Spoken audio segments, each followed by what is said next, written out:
अस्सलाम वालेकुम।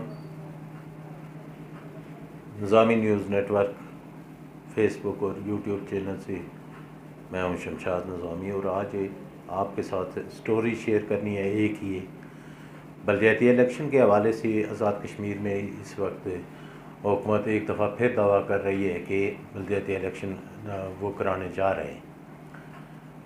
तो ये चूँकि सिलसिला बहुत पुराना है और कि ये हुकूमत कह रही है कि हम बलदियाती इलेक्शन कराएंगे, तो आप देखते हैं कि वो किस हद तक इस पे अमल करते हैं। लेकिन ये आज का जो 35 साल का नौजवान है और 40 साल का जो जवान है वो उसको चूँकि बलदियाती इलेक्शन के सिस्टम का इल्म नहीं है और हमने बहुत कोशिश की है कि ये नौजवान निकल सकें और सड़कों पर आ सकें और अपने हकूक़ के लिए ये जद्दोजहद कर सकें, लेकिन हम इस वक्त तक इस कोशिश में कामयाब नहीं हुए और नौजवानों को इस से कोई दिलचस्पी नहीं है। और इसी वजह से जो मीरपुर से भीमबर से एक तहरीक चल रही है बलदियाती इलेक्शन के हवाले से, उसमें कोई खातिर खा हमें कामयाबी नहीं मिली है। और ये इसकी वजह ये है कि नौजवान को, जो आज का नौजवान है, उसको ये इल्म ही नहीं है कि बलदियाती इलेक्शन क्या होते हैं और क्या सिस्टम है। तो आज मैं उनकी खिदमत में भी गुजारिश करूँगा कि ये बलदियाती इलेक्शन के हवाले से कि बलदियाती इलेक्शन हैं क्या। नाजरीन, वो नौजवान जो 30 और 40 साल की उम्र के हैं, ये वो नौजवान हैं कि जिनको इस बलदियाती सिस्टम का पता नहीं है। और उसकी वजह यह है कि इस सारे अरसा में जो नौजवान 13-14 साल का था आज से 25 साल पहले, तो उसको बलदियाती सिस्टम से कोई वाकफियत नहीं थी। और इसी वजह से जब 25 साल से उनको इल्म ही नहीं है कि ये सिस्टम क्या होता है, तो वो तहरीक के लिए अपना वक्त नहीं दे रहे हैं। नाजरीन, ये वो सिस्टम था कि जिस सिस्टम के तहत जो बलदियाती इलेक्शन थे, बीडी मेंबर बना करते थे। बीडी मेंबर के बाद ये चेयरमैन यूनियन काउंसिल बना करते थे और वो जो फंड्स होते थे वो वार्ड की सतह पे तकसीम होते थे। अब डिस्ट्रिक्ट काउंसलर हुआ करते थे, ज़िला के चेयरमैन हुआ करते थे और ये लोग जो है तरक्याती कामों में जो फंड्स जिस जगह का होता था उस जगह पे वो लोग फंड्स खर्च करते थे। अब हुआ ये है कि आज से 24-25 साल पहले की बात है कि बलदियाती इलेक्शन जो सरदार अब्दुल कयूम खान साहब की हुकूमत में हुए थे, अब उसके बाद हुकूमत आई थी बैरिस्टर सुल्तान महमूद साहब की, पीपल्स पार्टी की हुकूमत थी। तो बैरिस्टर सुल्तान महमूद साहब ने वो इलेक्शन के लिए अनाउंस किया और इलेक्शन का शेड्यूल भी आ गया था। उस शेड्यूल के मुताबिक फ़ीस भी उम्मीदवारों ने जमा करवा ली थी और फ़ीस जमा होने के बाद जब एक हफ़्ता या 2 हफ़्ते रह रहे थे इलेक्शन में, तो उस वक्त मुस्लिम कॉन्फ्रेंस के तर्जमान के तौर पे मरहूम सरदार सिकंदर हयात साहब ने इलेक्शन का बॉयकॉट का ऐलान किया है कि धांधली करेंगे पीपल्स पार्टी की हुकूमत। तो इसके बाद इस तरह हुआ है कि वो इलेक्शन मुअख्खर किए गए कि दोबारा शेड्यूल का ऐलान किया जाएगा। वो जो फ़ीस जमा हुई थी, उम्मीदवारों ने जमा करवाई थी, उसका भी आज तक किसी को नहीं पता चला कि वो फ़ीस किधर गई है, किस मद में खर्च की गई है। तो वो इलेक्शन उस वक्त मुअख्खर हुई। उसके बाद बैरिस्टर सुल्तान महमूद साहब के बाद सरदार सिकंदर हयात साहब की हुकूमत आई, मुस्लिम कॉन्फ्रेंस की हुकूमत आई। तो उस वक्त सरदार सिकंदर हयात साहब ने कहा कि जी हम इलेक्शन करवाएंगे, लेकिन वो भी इसमें नाकाम रहे और वो इलेक्शन ना हो सके। उस वक्त चूँकि पाकिस्तान में परवेज़ मुशर्रफ की हुकूमत थी और उन्होंने एक नया सिस्टम लॉन्च किया था बलदियाती इलेक्शन का, वो नाज़म, नायब नाज़म वगैरह बनाए थे। तो इनका भी मौक़िफ़ ये था कि हम ये फ़ैसला करेंगे कि या पुराने तर्ज के मुताबिक हम इलेक्शन करवाएंगे कि या पाकिस्तान में ये जो होता था जो नया सिस्टम, उसके मुताबिक इलेक्शन करवाएंगे। लेकिन उसके बाद जब उनकी दौरे हुकूमत ख़त्म हुआ तो सरदार अतीक साहब की हुकूमत आई। तो सरदार अतीक साहब ने ऐलान किया है कि जी मैं बलदियाती इलेक्शन करवाऊँगा, लेकिन उसके बाद वो भी इलेक्शन ना करवा सके वो सारा अरसा। जब उनके बाद चौधरी अब्दुल मजीद साहब की या उससे कबल सरदार याकूब साहब, सरदार अतीक साहब की दोबारा हुकूमत आई थी, और उसके बाद ये राजा फ़ारूक हैदर साहब की हुकूमत आई थी, तो इन्होंने भी ऐलान किया है कि हम बलदियाती इलेक्शन करवाएंगे, लेकिन नहीं करवा सके।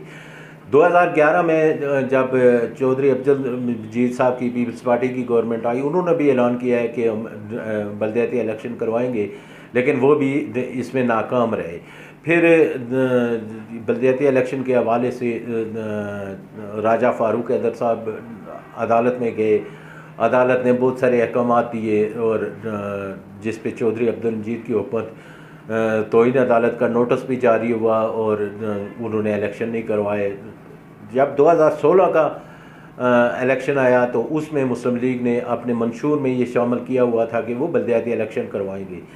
फ़ारूक हैदर का जो कोल फेल के हवाले से उस वक्त कहा जा रहा था कि वो कोल फेल के हवाले से बहुत पक्के आदमी हैं, तो उन्होंने जब इलेक्शन का ऐलान किया है, जब के इक़्तिदार उन्होंने संभाला नहीं था, तो उन्होंने कहा है जी कि मैं बलदियाती इलेक्शन 3 माह के अंदर करवाऊंगा।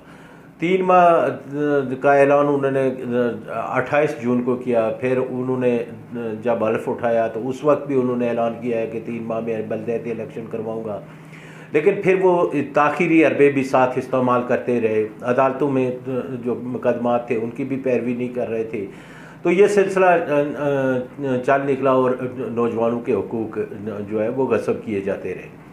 अभी चूँकि पीटीआई की हुकूमत आई है, तो पीटीआई की हुकूमत के भी इंतखाबी मंशूर में ये शामिल था कि वो बलदियाती इलेक्शन करवाएंगे, लेकिन इस वक्त तक वो बलदियाती इलेक्शन का ऐलान तो कर रहे हैं, अखबारात में कर रहे हैं, दीगर कर रहे हैं, और एक कमेटी भी बनाई गई है बलदियाती इलेक्शन के लिए सिफारशात मरतब करने के लिए, लेकिन उस कमेटी का आज तक एक भी इजलास मुनक़्क़द नहीं हो सका है कि वो बलदियाती इलेक्शन किस तरह करवाने हैं, क्या सूरत हाल रहेगी। नाज़रीन, ये सिलसिला जो है इसलिए चल निकला है कि आज़ाद कश्मीर की असम्बली में बैठी हुई जितनी भी सियासी जमातें हैं, वो सारी की सारी जो मेंबरान असम्बली हैं वो बलदियाती इलेक्शन के मुखालिफ हैं।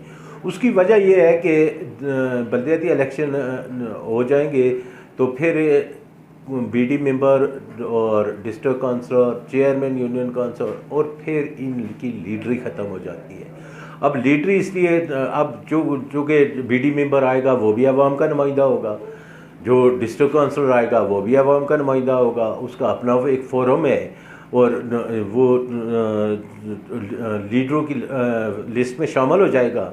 तो इसलिए ये असम्बली मेंबरान जिस भी जमात में हो, मुस्लिम लीग हो, मुस्लिम कॉन्फ्रेंस हो, पीपल्स पार्टी हो और पीटीआई हो, ये सब बलदियाती इलेक्शन के मुखालिफ हैं, इसलिए कि उनके पास एक फ़ोरम है, असम्बली का फ़ोरम है, और मुतफ़िक़ा तौर पे वो ये चाहते हैं कि एक तो दूसरा कोई लीडर हमारे सामने ना आए।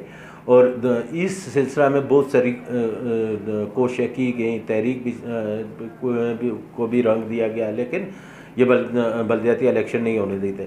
अब बलदियाती इलेक्शन ना होने की वजह से एक तो मुश्किल ये है कि मेंबरान असम्बली के पास वो फंड्स हैं, मेंबरान असम्बली अपनी स्वाबदीद पे वो फंड्स रखते हैं, और उसका नुकसान ये है कि मेंबरान असम्बली एक वार्ड के पैसे उठा कर दूसरी वार्ड को दे देते हैं, दूसरी वार्ड के पैसे उठा कर तीसरी वार्ड को दे देते हैं। उसका नुकसान ये होता है कि मसावियाना फ़ंड्स की तकसीम नहीं हो रही है।